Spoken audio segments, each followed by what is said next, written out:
Assalamualaikum warahmatullahi wabarakatuh. Sebelumnya di sini perkenalkan, nama saya Alfons Wanda dari Prodi POR, yaitu Pendidikan Olahraga kelas BOR semester 3. Di sini saya akan mendapatkan tugas dari Ibu Feni selaku dosen statistika, yaitu tentang aplikasi SPSS. Jadi kita di sini membahas dulu apa itu aplikasi SPSS. Jadi kepanjangan dari SPSS itu adalah Special Product and Service Solution. SPSS itu adalah sebuah program aplikasi yang memiliki kemampuan untuk analisis statistik cukup tinggi serta sistem manajemen pada lingkungan grafis. Dengan menggunakan menu-menu deskriptif dan kotak-kotak dialog yang sederhana sehingga mudah dipahami untuk cara pengoperasiannya. SPS itu banyak itu digunakan dalam berbagai riset, pemasaran, pengendalian, dan juga untuk perbaikan mutu, serta riset-riset sains. Jadi, SPS itu terbagi menjadi dua bagian. Yang pertama itu file lembar data atau data editor dan worksheet data. Yang pertama itu data view. Data view yaitu lembar kerja untuk mengisi data penelitian baik di entry serta secara langsung maupun hasil copy dan program lain seperti hanya dari Excel. Yang B-nya itu variable view. Jadi variable view itu yaitu spreadsheet untuk mendefinisikan variabel seperti pemberian nama dan label variabel. Dan yang kedua itu file output, hasil analisis data, yang dimana file ini berada terpisah dengan data sehingga memerlukannya penyimpanan file yang berbeda. Jadi maksud saya pada pembahasan yang pertama itu tentang analisis deskriptif.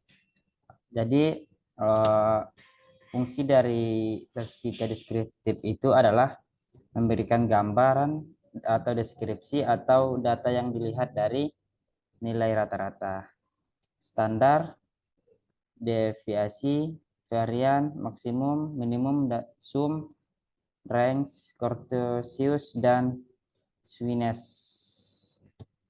Jadi masuk saja kita buka aplikasi program SPSS-nya. Habis kita masuk program SPS-nya, maka kita masukkan data dan memberikan nama variabel. Jadi di sini kita bisa lihat nih udah ada datanya dan juga udah ada variabelnya. Setelah ada datanya, maka kita langsung ke analisis, menu analisis.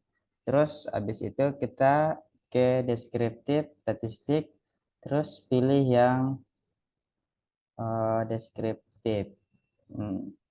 Habis itu terus kita pencet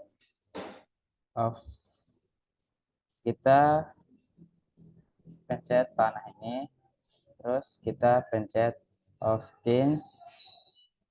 Terus di sini kita lihat yang di checklist mana yang harus di checklist. Yang itu tentang mean, tentang sum, std defense, tentang variance, di checklist juga range, mean, terus Cortesius dan juga Swiness.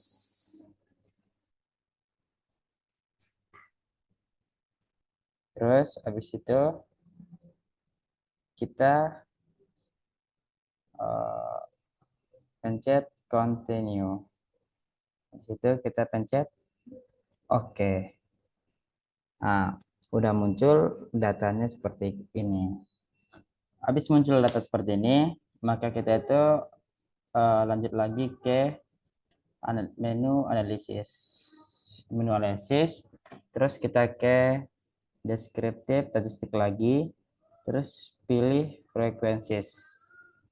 Nah, habis discrete frequencies, kita pencet lagi tanda panahnya ini, terus kita ke pencet OK, terus muncullah data kelas eksperimen seperti ini, tabel di atas pada gambar tersebut.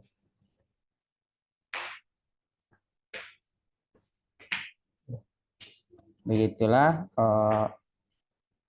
demikianlah rangkaian cara untuk langkah-langkah analisis deskriptif. Baik, tadi kita sudah membahas tentang analisis deskriptif. Selanjutnya kita akan membahas tentang uji validitas dan reliabilitas. Baik, di sini kita akan membahas yang pertama itu tentang uji validitasnya dulu. Jadi setelah uji validitas itu udah masuk, maka kita harus membuat variabelnya dulu dan juga data-datanya. Setelah variabelnya udah ada dan juga data-datanya, maka kita langsung ke analisis, menu analisis. Setelah ke menu analisis, maka kita langsung ke correlate. Correlate, selanjutnya kita ke bivariate. Nah, habis itu maka kita pindahkan yang soal 1, soal 2, soal 3 dan selanjutnya ke sebelah kanan, variabel yang kolom yang kosong. Kita tekan, terus kita arahkan lagi, tekan lagi, arahkan lagi, dan terus menerus. 3, soal 5, soal 6, soal 7, soal 8, ini sampai terakhir. Terus sampai soal ke-10. Habis soal ke-10, kita langsung klik OK. Kita klik OK. Terus maka akan muncul data-data seperti ini. Ini adalah tentang uji validitas. Terus apabila SIG kurang dari SIG apabila SIG kurang dari 0,5, maka data itu adalah valid. Selanjutnya kita ke langkah uji reliabilitas. Tadi kan yang pertama udah kita tentang uji validitas, dan selanjutnya tentang uji reliabilitas. Habis itu terus kita masuk lagi ke menu analisis. Habis menu analisis kita ke scale. Kita ke scale, terus kita pilih reliability analysis. Habis itu seperti yang sebelumnya, kita juga ini pindah-pindahin lagi dari soal 1, pindahin lagi ke menu sebelah kanan. Terus sampai semuanya pindah. Soal 5, 6, 7, 8 sampai soal yang ke-10. Habis itu kita klik OK. Habis dari OK, kita bisa lihat di sini ada tentang uji validitasnya sama reliabilitasnya. Maka jika koefisien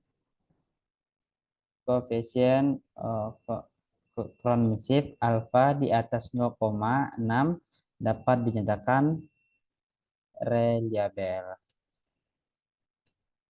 Begitulah cara langkah-langkah untuk uji validitas dan juga reliabilitas. Sudah. Baik, selanjutnya di sini kita akan membahas tentang langkah-langkah uji normalitas. Yang pertama itu kita udah buka program SPSS-nya, lalu selanjutnya kita klik variable view.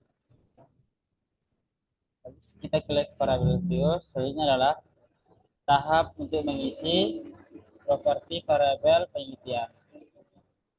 Adapun ketentuannya itu dapat mengikuti gambar seperti yang ada di layar. Untuk mengisi value-nya, maka kita klik tombol none hingga muncul kotak dialog value label pada kotak kolom. Isikan satu dan pada kotak label isikan kelas A.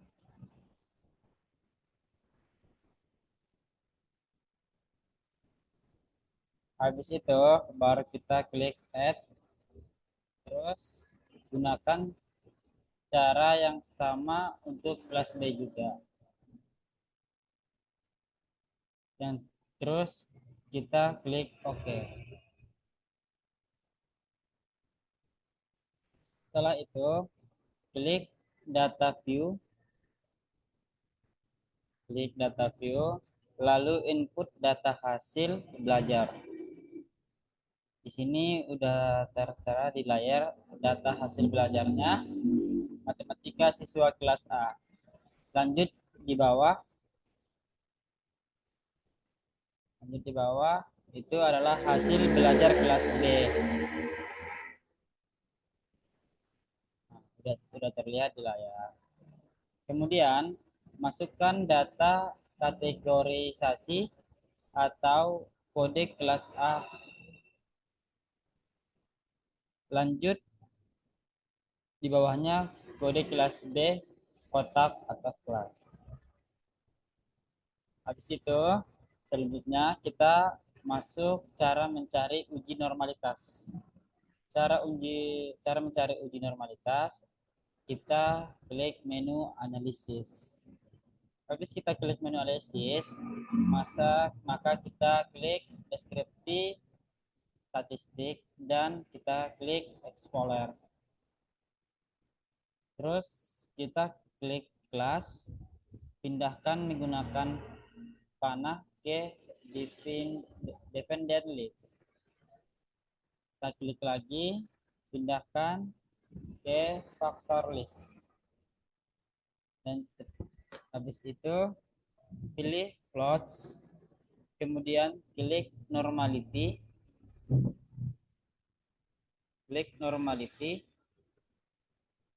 terus klik continue.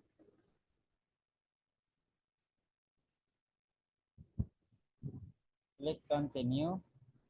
Habis itu kita klik OK.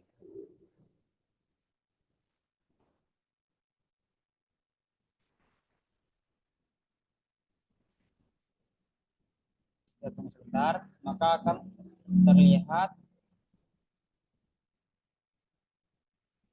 test of normality-nya seperti yang ada di layar seperti berikut. Dan jika besar 0,5, maka data ini adalah data normal. Selanjutnya kita ke langkah-langkah uji homogenitas.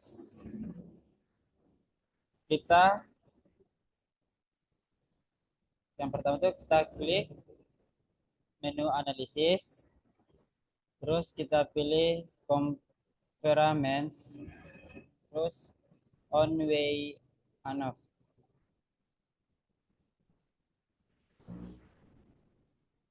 Terus kita itu pindahkan ke vektor.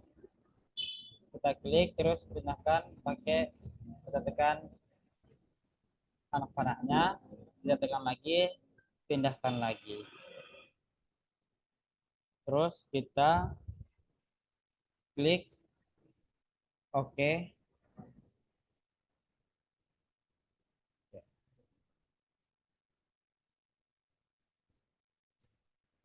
Tunggu sebentar, maka akan terlihat seperti